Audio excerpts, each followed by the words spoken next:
Hey, what's up? What is up? How's everybody doing?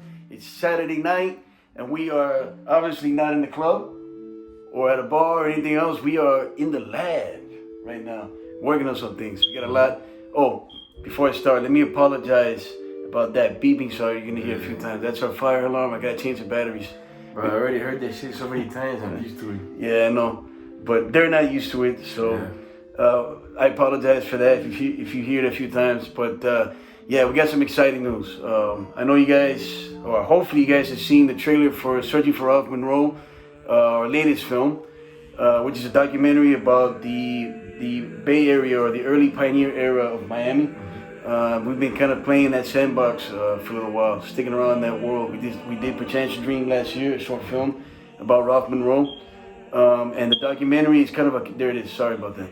But the documentary is kind of a companion film to that, and the reason why, I'm just gonna come out and say the reason why we've been kind of sticking around that world is that we have a film that we may or may not be developing, a feature film, narrative film, that is about the era as well. And besides our love of that era and all that, we are also trying to kind of build awareness and just let people know that there's some stories there, beautiful, amazing stories that should be told. So anyway, to the news at hand, we just found out that our film, actually our first at a film school.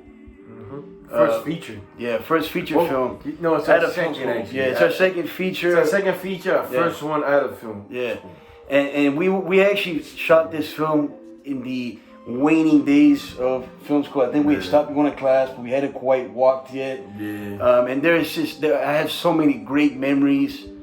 And anyway, we shot this film. It's called Undead Apocalypse. It's a zombie disaster film that takes place at the university. What's pretty crazy is like 10 years later, it's still kind of relevant. That's what's amazing about it. I remember we revisited it, I would say, during the pandemic. We kind of went back and we dusted it off. And we took a trip down memory lane, and we thought we do that a lot. We go back and it's kind of like a fighter watching his own tape, or a football player watching tape, and it's like you wanna see the good things, the strong things, and keep doing that. And you want to see how you can improve. And sometimes you go back to an older film and you have the urge to kind of go back and redo some things. And obviously you can't refilm most of the time, but through the power of editing, there's a lot of things that you could recut and just kind of improve just through post-production. To make a long story short, we made some tweaks to the edit. Yeah, but they may seem like we actually cut out of a film that was already pretty short. We cut out a lot, and we not only streamlined it, but I think we made it more consistent stylistically. Yeah. What do you think? Yeah. You know, looking back, we felt that it could have been a little bit more consistent.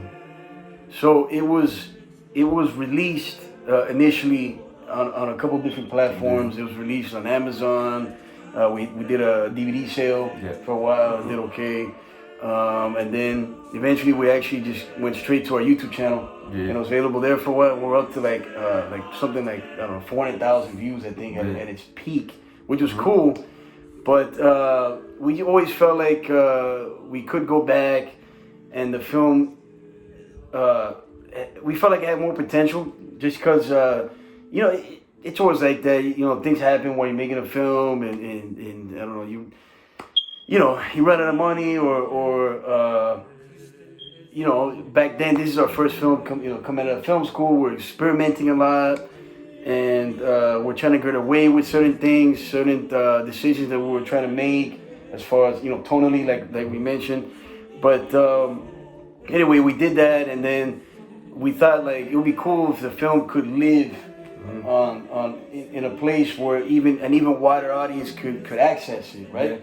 And we thought if we're gonna make that attempt to get it to a place where a wider audience can access it, why not go back and see if we can do anything and improve on it, right?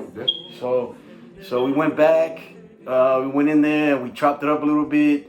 And I think the movies are definitely closer to what the original vision was. What do you think? Yeah, awesome. Yeah, I remember, like, I have memories of us just sitting there in our apartment. We went to school at Full Sail, and I remember sitting Orlando. there. Yeah, in Orlando. Went to Park Beach, went to Park, Florida. Yeah, and we're close to Orlando, in Orlando area. And I remember sitting there in the apartment, you know, those days, and just full of excitement for filmmaking and cinema, you know, and we were, you know, even though we'd had some experiences already, even back then, we definitely weren't as jaded as far as the film industry is concerned. We try not to get too jaded, but at the end of the day, it's just the way that, you know, this business is. But I remember feeling those extreme feelings of excitement, you know, and going back and kind of revisiting the film woke up some feelings that I hadn't felt in a long time. Yeah. Right?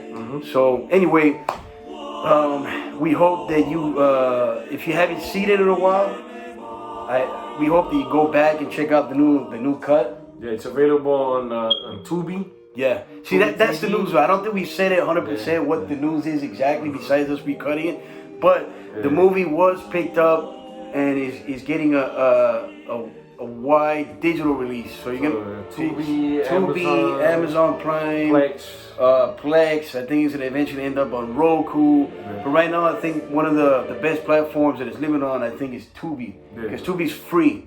All you gotta do is just go on Tubi.com or download the app on your phone, and you can either stream it to your TV or Tubi TV. yeah, TubiTV.com. Yeah, if you Google Tubi, you'll get to it. If you haven't heard of it, it's a great platform, and there's a lot of great stuff on there, classic movies on there that we're living alongside, that are our neighbors, you know. And it's just great. It's really exciting. I'm so glad that an even wider audience is gonna get a chance to check it out. So Tubi TV, Undead Apocalypse. Yeah, check it out for sure. And one other thing, I just want to say, anybody from the team that's watching this right now, anybody from the team that helped make the film, you know, the crew, the actors, everybody that supported us, you know, especially in the beginning when we were trying to get the thing made in the first place. And it was kind of an uphill battle. We have a series on the YouTube channel that talks about us making it. But everybody that helped make the movie, everybody that believed in the movie, thank you. Thank you from the bottom of our hearts. Thank you for going on that journey with us those years ago. And I really do think that the film was a great jump start to what we're doing now. And we learned so much making it. I had it was a challenge at times, but it was also some of the most fulfilling times of my life was making that movie. And I hope that you guys enjoy it. It's not Citizen Kane or anything like that, but I really do hope that you guys have a good time watching it on a rainy day, or even if you're staying in on Saturday night, you're not sure what to watch, you want to watch a zombie film injected with a little bit of heart, I would definitely check out Undead Apocalypse. Again, check it out on Tubi. It's streaming right now.